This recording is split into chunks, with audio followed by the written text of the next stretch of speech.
and the Secretary of State of the United States, Mr. Michael R. Pompeo.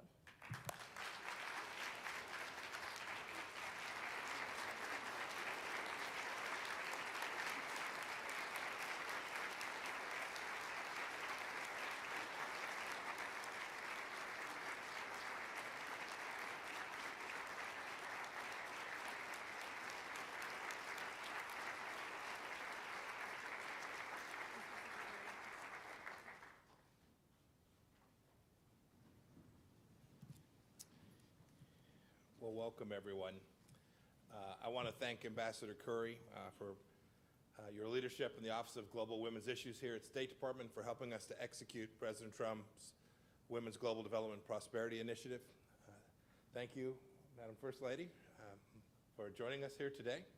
Your presence here shines a brighter light on our honorees and gives tremendous lift to our collective effort to encourage, support, and honor women all around the globe who are doing good things.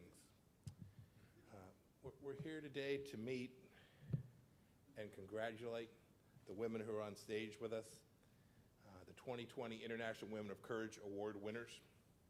It's my honor to host all of you here and to be with you. Thank you for joining us.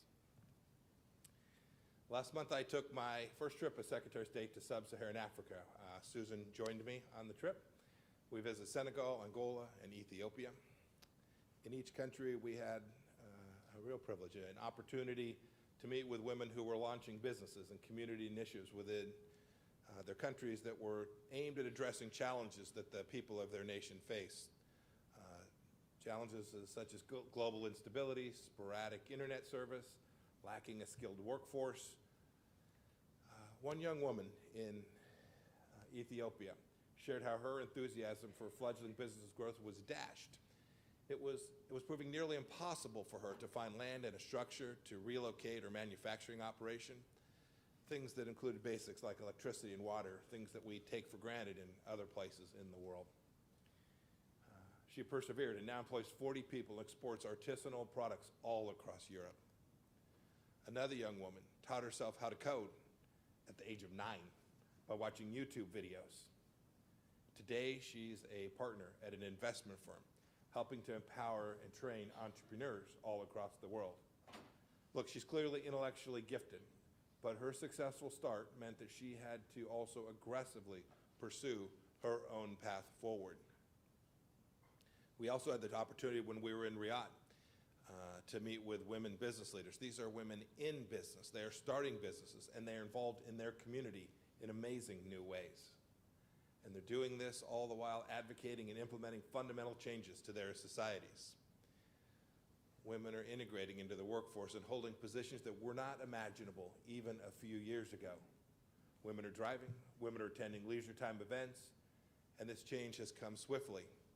When we asked one of the businesswomen how the men in her family were responding to these changes, she said, "It's great. My brother told me he was sick of driving me around." They all are rooting for great things. We're rooting for great things. We know these women will accomplish them. Look, these are a series of stories that have plain truths contained within them.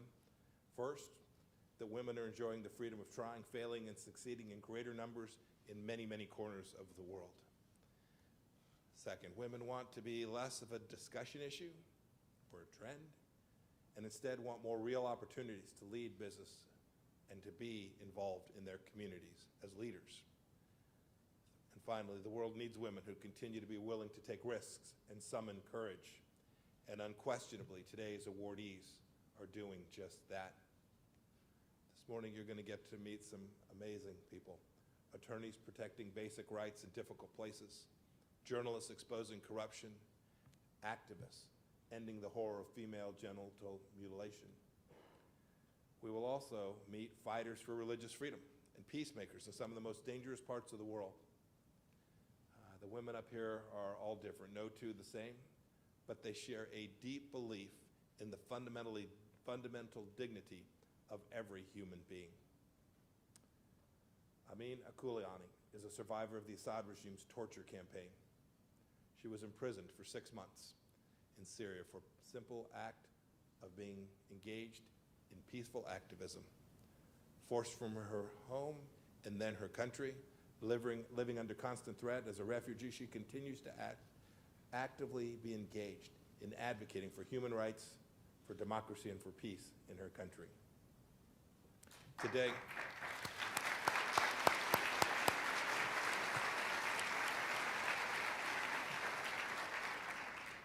Today we also honor Sare Sautabai, formerly a medical doctor. She was separated from her family, tortured, imprisoned, and faced execution because of her courage to simply speak the truth. She was one of the first victims to speak publicly about the Chinese Communist Party's repression of Muslim minorities. She bravely provided accounts of Xinjiang's internment camps and continues to inspire other former detainees and family members to come forward and tell their stories to the world.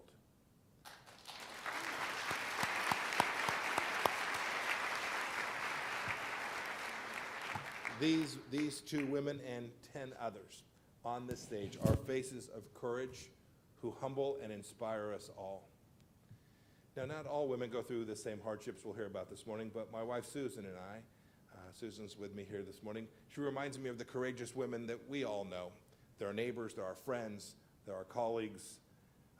Every time I talk about this, Susan reminds me of the fact that my grandma, Grace, who grew up helping her dad tend cattle and doing farm chores in Beloit, Kansas, married my grandpa on October 14th, 1914 at 6:30 a.m. in the morning because he wanted to be at work on time.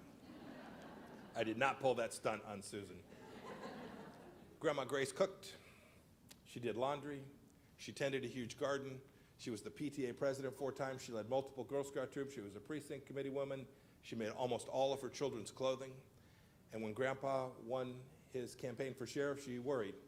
She took a paying job so that the kids were all able to go to school and have clothes, and began taking care of many of her grandchildren before all 10 kids were out of the house.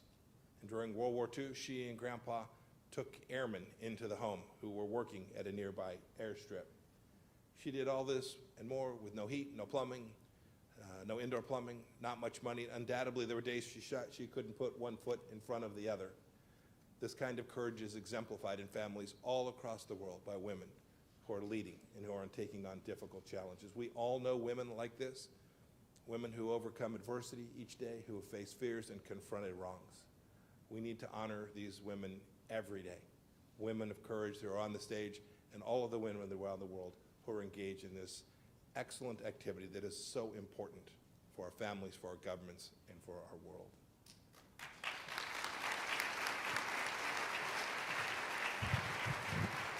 And now I want you to meet someone who isn't an everyday woman, but rather someone that is known in all corners of the world. The first event she hosted at the White House after her husband's inauguration was for International Women's Day. She traveled solo to 4 countries in Africa, meeting with children and families. 2 years ago, she launched the Be Best Awareness Campaign, an effort to support the well-being of our youth. She represents our country with enormous warmth and elegance and grace to hundreds of world leaders abroad and at the White House. We've seen her at the president's side, consoling Americans at times of tremendous loss and tragedy. We spotted her on the tarmac at 2 a.m. to welcome home returning American hostages. And we've seen her face light up when she's hugging children around the world and here at home. And while I'm guessing that she is happiest being called Barron's mom, please join me in welcoming the First Lady of the United States of America, Melania Trump.